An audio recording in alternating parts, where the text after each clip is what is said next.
তাদের যথাযোগ্য স্থানে সম্মান জানিয়ে আমি আমার বক্তব্য শুরু করছি। আমি হলাম নবম শ্রেণীর ছাত্র দীপাঞ্জন চক্রবর্তী। আমি কন্যাশ্রীর পক্ষে কিছু যুক্তি সাপেক্ষ মতামত পেশ করতে চাই।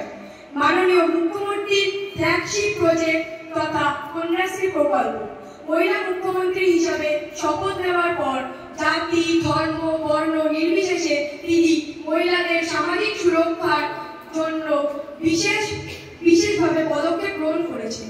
অষ্টম শ্রেণী থেকে ছাত্রীদের যাতে পড়াশোনায় উৎসাহিত হয়, যাতে স্কুল ছুট হ্রাস হয় এবং বাল্যবিবাহ বন্ধ হয়, এই জন্য তিনি কন্যাশ্রী নামক একটি প্রকল্প চালু করেছেন। এই প্রকল্পের কারণে বাল্যবিবাহ 33% ও স্কুল ছুট 56% কমে গেছে। এই প্রকল্পের বিশেষ সুবিধা হলো বেনিফিশিয়ারিদের চিহ্নিত করে ঠিক সময় তাদের কন্যাশ্রীর টাকা ঢুকে যাওয়া। স্কুলকে সামনে রেখে এত সুন্দর একটা আউটরিচ প্রকল্প চালু করার রূপায়ণ কন্যাশ্রীকে বিশ্বের দরবারে কন্যাশ্রী পুরস্কার ঘোষণা করেছে। কন্যাশ্রী এখন বিশ্বশ্রী। এই কন্যাশ্রীর কারণে আমাদের বাংলার মানুষরা খুবই গর্বিত। আমাদের মুখ্যমন্ত্রী এই কন্যাশ্রী রাজ্য সংহিতার স্বীকৃতি দেশবাসীকে উৎসর্গ করেছে। What the Bengal thinks today, India thinks tomorrow.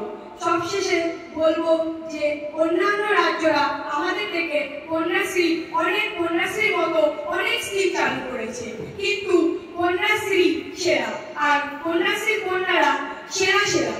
আমি আমার বিপক্ষ বন্ধুদের কাছে জানতে চাইবো যে তোমরা যে এত বলো বাল্য বিবাহ, বহু বিবাহ এত অংশে বেড়ে গেছে, কিন্তু আগেকার থেকে তো এই অংশে এগুলো কমে গেছে। মেয়েরা এখন আর কম বয়সে বিয়ে করতে চায় না, এখন চায় তারা উচ্চ শিক্ষা গ্রহণ করতে এবং যোগ্য স্থানে নিজেদের জায়গা অর্জন করতে।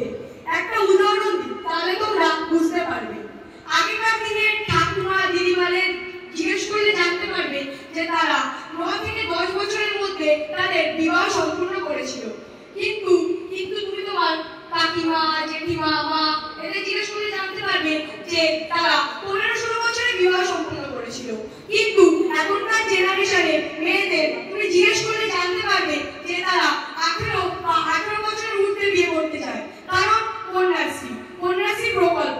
তারা কন্যাশ্রীর টাকা দিয়ে উচ্চশিক্ষায় শিক্ষিত হতে চায়। তারা চায় এই টাকায় তারা উচ্চশিক্ষায় শিক্ষিত হয়ে নিজেদের কাজ অর্জন করতে পারবে। এই বলে